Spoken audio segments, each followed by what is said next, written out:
Jembe kwa upande wa Simba tumeona vikao vimekuwa vingi. Mwanzo wa msimu walikubaliana wote kwamba wanajenga timu.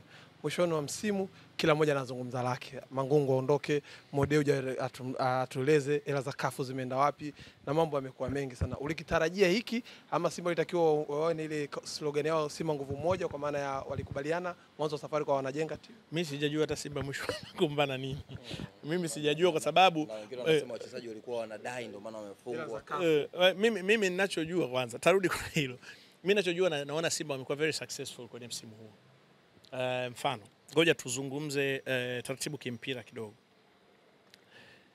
Simba ambacho kimewakosti leo, walikuwa wagumu au walichelewa kufanya changes za timu yao. Baada ya kuchukua ubingwa mfululizo mara 4 katika msimu wa kwanza walivyocheza bila kuchukua ubingwa, mimi niliamini baada ya kuingia msimu wa pili watakuwa wafanye mabadiliko. Hawakufanya mabadiliko makubwa kwenye msimu wa pili, hawakufanya mabadiliko kwenye msimu wa 3, msimu wa 4 ndio wamekwenda kubadilisha. Wakati wanabadilisha msimu huu, nataka tukumbushe kitu kimoja. Wakati Yanga wanaanza kuchukua ubingwa kwenye ule msimu wa kwanza wakiwa wamenyang'anya Simba, maana yake msimu wa pili walijiimarisha zaidi, msimu wa 3 walijiimarisha zaidi. Kwa Simba kuja kupambana na Yanga, mimi mejiimarisha vizuri kwa misimu 3 wakiwa na timu mpya. Kwa level hii waliofikia, wamefanya vizuri sana. Kwangu mimi ndio naona hivyo. Wamefanya vizuri sana, na ukumbuke wakati huo walikuwa wametoka kufungwa bao 5. Kwa hiyo unaona Yanga ubora wao waliokuwa nao na Simba namna walivyokuwa. Kwa hiyo wametoa kile kikosi kipya walichokileta hiki kimewasaidia kumaliza mechi ya mwisho ambayo ilikuwa kama wangeshinda wangeza kuwa mabingwa. Kimewasaidia kufikia finali ya Confederation Cup ambao wakiwa na kikosi kile kikiongozwa na watu kama kina Chama hawakuweza kuchukua ubingwa. Kumbuka star wa timu alikuwa Chama. Walikuwa wamemtoa Chama ambaye amekwenda Yanga, hajawa star wa timu, si ndio? Lakini wamekuwa wanatengeneza mastaa wapya. Sasa leo Simba hata sasa hivi nikikuuliza star wa Simba unaweza kumtaja. Kwa hiyo mimi sijaona Simba sababu inawafanya wagombane, lakini nawaelewa matamanio yale ya ubingwa, kwamba walifikia hatua kwamba mechi moja inawapa ubingwa wakakosa Confederation, wakafikia hatua ya pili mechi moja inawapa ubingwa wakakosa ligi kuu. Kwa hiyo mwisho wakajiona kama wamemaliza mikono mitupu, lakini wao wenyewe ndio wanasema wanajenga timu ambayo ilikuwa lina ukweli.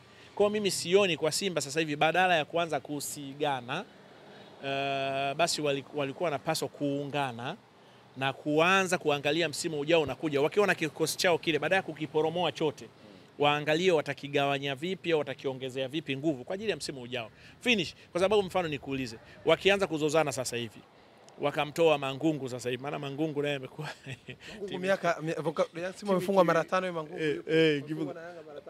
Sasa Mangungu na msimu 4 hajachukua ubingwa, maana alisema makosa yake ni yapi. Sasa mashabiki wanasema kafungwa na Yanga mara 5 kwenye ahadi yake binafsi aliitoa kwamba nitaifunga Yanga, lakini pia kwenye mafanikio ya timu kwenye misimu 4 mfululizo amepoteza.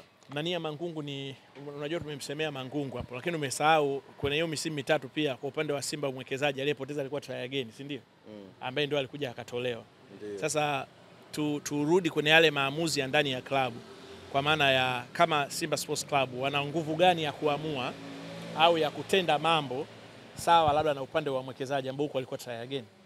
Ni sawa kwa sawa, kwa sababu katiba ya Simba inaruhusu hivyo. Kwa hiyo kuna vitu ambavyo na wao pia wanapaswa kuvipima.